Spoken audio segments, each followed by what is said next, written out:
We're here at John Ball Zoo in Grand Rapids, Michigan with our conservation manager, Bill Flanagan. Now, Bill uses a technology called telemetry to track an animal here at the zoo.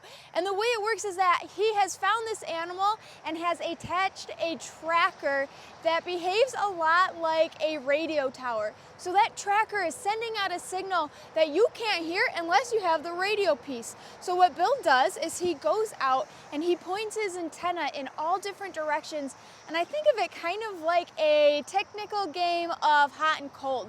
So wherever the beep is the loudest, Bill knows to follow that beep until he finds his animal. Bill, are you ready to get started? I think I'm ready. Okay, let's go. So, where does it sound the strongest? To me, Right. it sounds like it drops off here, so the loudest beep is in this direction, so that's where we should head to find that animal. Great, let's All right, go there. let's go.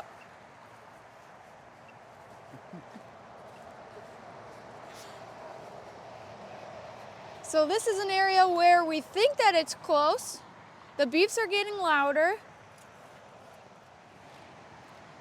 Now that we're in this space right here, the beeps are so much louder than they were before. Bill, what does that mean? That means that we're pretty much right on top of him, and I can use this like an arrow, and where it drops off is where he isn't, and where it gets louder is where he is. So we know he's in a space about this big, right here. So this is where he's hibernating. And that's really important for us to know because that's a critical part of their life history, and we want to make sure that we protect this spot and we know when they're going down and when they're coming up. All right, Bill, so what's the secret animal? What have we been tracking this whole time? Oh, that's a good question. It's a box turtle. A box turtle, why track a box turtle? Well, box turtles are actually a species that's declining, and it's a species that is threatened by lots of threats. And one of the things that's really cool about this is even in this urban environment, we have box turtles living here at the zoo and in the park. So it's really important for us as stewards of this area to take care of the box turtles. And one of the things we really need to know is, where do they hibernate? So now I know it's right here. We'll go ahead and take some environmental measurements here so that we can see what kind of temperatures he likes, what the habitat around him is, and that's important information for us to have for conserving and protecting this box turtle. So what we're doing right now is we're measuring the air temperature and approximately 1 meter above where the turtle is. Since the turtle's down underground, how far, I don't exactly know. And we don't want to dig him up just for the sake of knowing, so we'll let him be. And we'll hold this here until it stops moving and give it a few moments. 3.3 degrees Celsius, which is about 38 degrees Fahrenheit. And then once we have that, we want to measure the temperature down in the ground.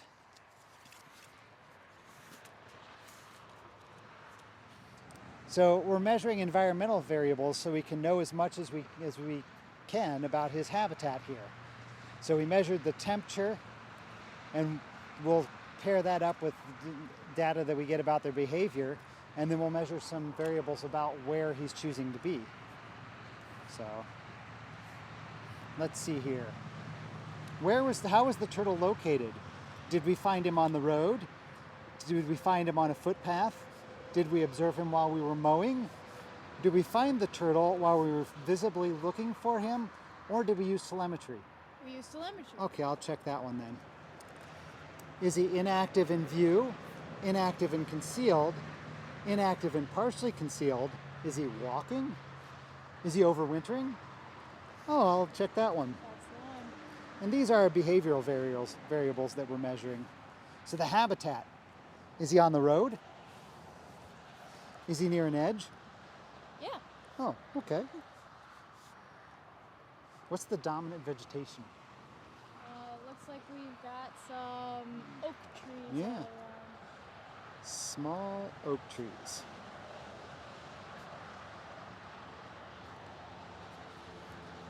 Is there a tree canopy above the turtle?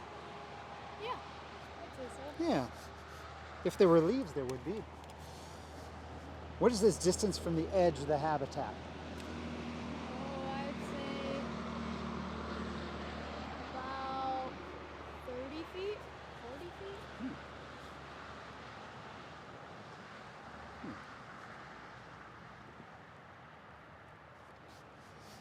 And then our soil temperature, 2.4 degrees C, and the air temperature is 3.3. And then how much rain did we have in the last 24 hours? No rain. Any other observations? I'm going to put hibernating. Yeah, good one.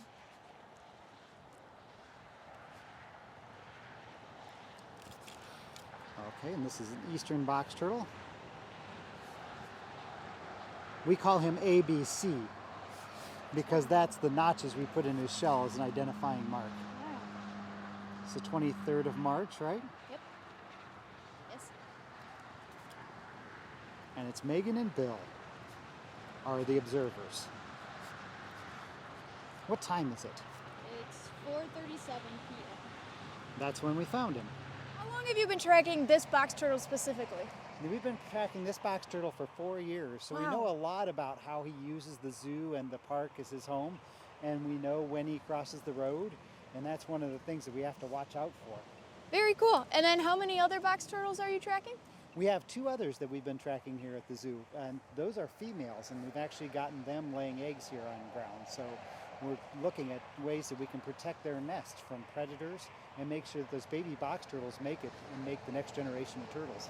Very cool. So now we know what John Ball Zoo does to help conserve box turtles here at the zoo. Is there anything that people at home can do to help conserve turtles? Sure, anything that you do that preserves the habitat around them. If you see a turtle on the road, you can help it across the road. You want to make sure you help in the direction that it's going because they're going someplace really specific, and that's one of the things we've learned through this telemetry. Just make sure that you do it safely and you don't get into traffic. Cool. Well, thanks so much for taking us on this turtle tracking adventure. Thanks for joining us at home. We hope that you learned a little bit about turtles.